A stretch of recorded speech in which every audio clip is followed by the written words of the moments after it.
Well, now I'm happy that in principle it will almost certainly seal the cylinder head. All that's left is to change the heat exchanger or the oil cooler and confirm that it doesn't mix again. Then we would see that the cylinder head and the cylinder head gasket are not affected at all. Okay, so let's see all the goodies I already have of all the parts because it's time to assemble. I need 3 more parts to come today, which are the relief valve for the housing, the oil filter, which is very important, the oil to change the oil in the compressor, which costs a lot, be very careful, that comes today too, and the gasket for both the intake throttle valve and the intake manifold. I need those gaskets. I think I've already got everything else. Here I have the 12L of oil, okay? Here I have the 12L of oil. In principle it's bad. It's not so bad, huh? Because it's a Castrol GTX, but it came out at a very good price. So, to do 2 rinses of the mayonnaise cleaning inside the engine. Then I'll put the okay. So, what do we have here? We have a new air filter.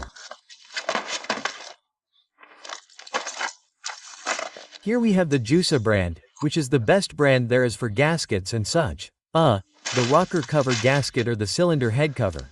The Gates brand service belt, which for me is the best brand in belts. Okay. I'll leave all this in the description of the video in the link so you can buy it.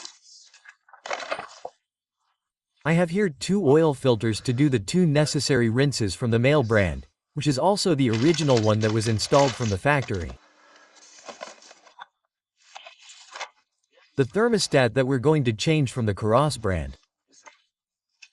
I also installed this on the Audi TT. Okay, the oil cooler is this one, right? Let's see if this is the oil cooler, right? What is it? Okay, this is the sensor. This is the oil level sensor. Oil level sensor. Here we have the water pump that we are also going to change as preventive maintenance. The car has 200,000 miles and we don't even know when the thermostat or the water pump were last changed. So, given its price and accessibility, this definitely has to be done as preventive maintenance, just like the service schedule. These are 3 things that absolutely have to be done, especially when we have had problems with the cylinder head gasket or a worn engine. That has to be done absolutely. Let's not invest money in something that is not very profitable, it would be foolish. Okay, what else do we have? Here we have the cabin filter and 2 more things. Cabin filter and this here. This is the cooler. Yes, this is the oil cooler and the 4 new spark plugs, the platinum ones. Phenomenal. Okay, great. Okay, so this would be on the one hand all the goodies, everything that we are going to install in the assembly process. In the absence, I'm telling you that I have to get the gaskets that I mentioned, but I can already do almost all of this without those gaskets because they're improved. And then on the second run I have the crankcase breather valve, that is, where the crankcase was leaking. Here is the new valve from the Feba brand and the reference is from the February brand. The reference is this 12,362. I insist, I'll leave you a link in the video description to buy all this on Amazon. What else do we have here? We have 3 small tubes for the air breather. The air breather assembly is this valve. This is the one that goes from the crankcase to the valve. Then there is the long and most expensive one, which is the last section that connects directly to the air filter box, and I have 1 more tube left. Okay, 1 more tube, which is this one, which is exactly the one that goes to the top of the valve and goes to the interconnection point between this and this, which is what we are going to clean now. Here we also have the engine cleaner, which is Licky Moly Proline. This is the one we are going to use with the first fill of new oil.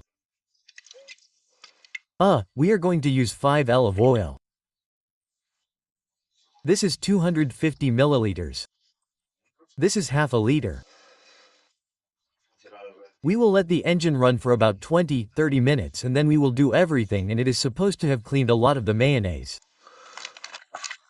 And what else? And that's it. Like this.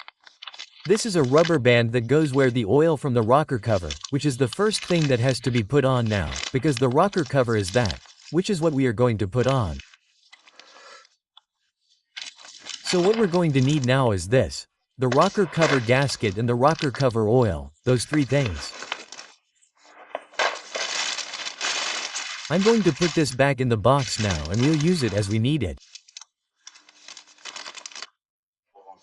And we also have the coolant, the 50% Kraft, G12, pink. Okay, so this is what we have so far. Well, I've opened it and indeed this is the rubber that goes where the oil filler cap is. This is the reference, okay? And we're going to put it on because this is really no big deal.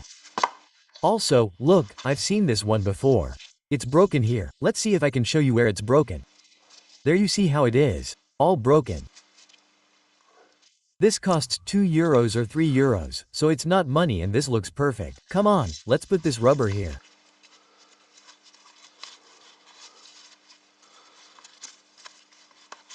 Done, rubber on.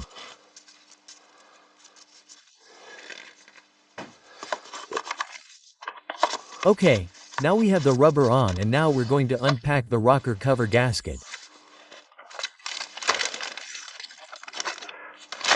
Here it comes with the 4 little gaskets that come here, these 4 little gaskets. Okay, so this is it. We're going to put it upside down like this. This is going to get dirty again. I'm going to clean it again. Well, here's the reference, okay? And let's do it. It's been cleaned again. And we're simply going to put these 4 here first. There's no trick to this, it has its shape. There's no other way to put them. The important thing is to then put on a little bit of what we're going to put on as reinforcement, okay? Joint compound so that it fits a little bit more. Okay. Hey, this goes here. The important thing is to properly tighten the torque and apply the correct clamping in the order that I gave us. And that way we can ensure a complete seal, okay? And this one would also be here. We would now have all these little gaskets here. Perfect. Okay. And now the main one, the big one that we're going to lose, and now I'll finish showing it to you. Okay, let me tell you, I'm already putting the perimeter of the rocker cover gasket.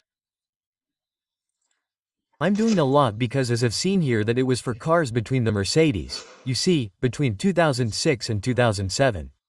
And the engine type of the C2, of the C180 compressor is the M271,946 and there's none here, you see? M271.910.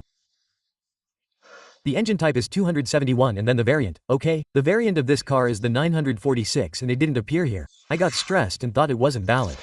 I even called the spare parts store, hey, you made a mistake, something. I don't know what I checked in the original Mercedes EPC, what was the reference?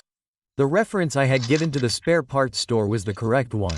I went into 1,000 places and indeed it is this one. If it's the right one, I just got overwhelmed and didn't know how to put the puzzle together. Once I checked for the umpteenth time that everything was correct, I finally started putting the puzzle together and it does fit. So there you have it, I'm finishing putting it together. And a little agony. I got overwhelmed because of the one that didn't match. And yes, it's all correct. I did it right. They had done it right. What I just didn't know how to do was figure out how to deal with it. Okay, because since it's all messed up, well, that's it, it works perfectly. Okay, that's it, there you have it. Great, one less problem. I'm finishing putting it together. Well, there you have it. Well, it's all set without any further problems, very easy. After all the stress I had because I thought it matched. This Ajuza reference is the right one, even though it doesn't show my year or engine model, which I insist is the M271946. Okay, now I'm going to put a little bit of reinforcement here and around the entire perimeter. I assemble it very carefully and I'm very careful with the tightening torque. Okay, that's it. I love that the timing chain has no play at all, it's perfect. Come on, great. Well, I've cleaned it really well again. Now I've dried it. Okay, everything has to be really clean and dry, okay? So let's do it. I'm putting the reinfosil here. The gasket compound is over 200 degrees. I've already applied it around the entire perimeter here on the outside, okay? Like this with my finger.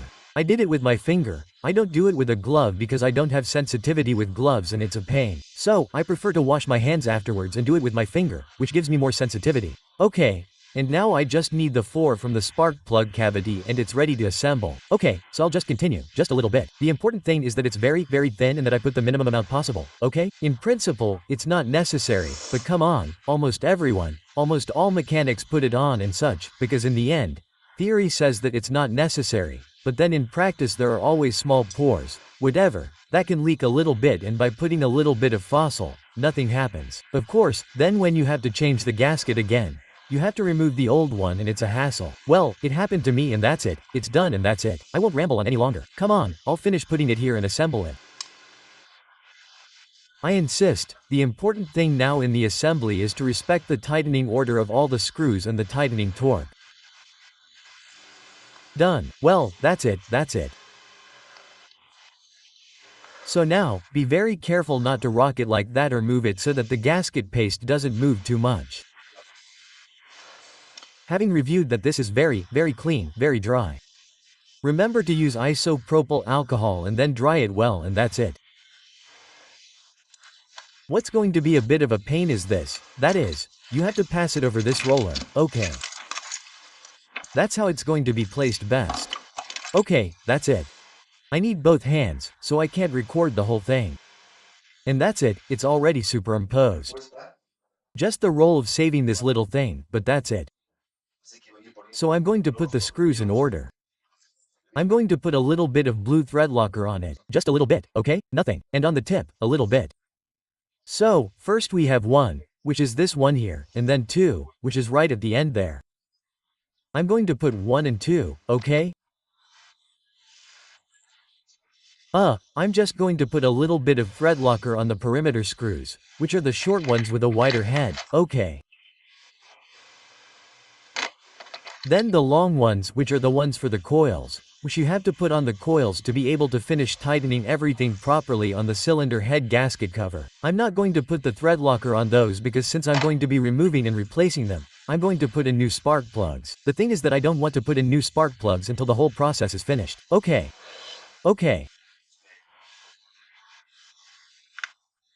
So, we had said 1, 2, after the long ones it's here 3.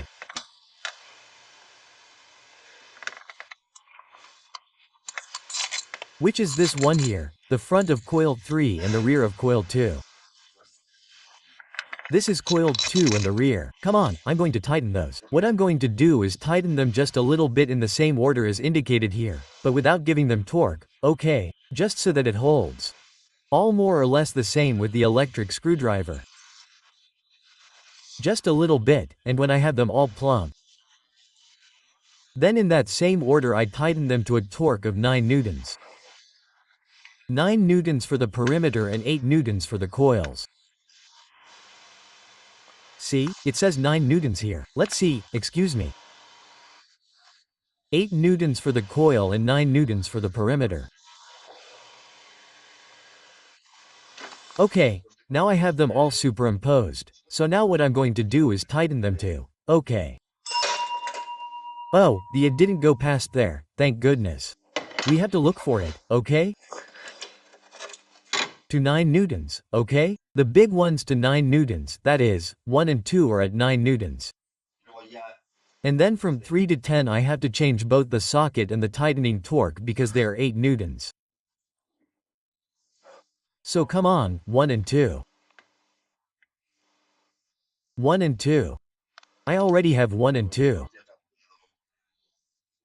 I have already changed the glass and I have also changed the calibration to 8 newtons and now there are 3, 4 and so on according to this graph here. Okay, that's how I'm going to do it. I have tightened all the ignition coils, which are 8, to the corresponding 8 newtons.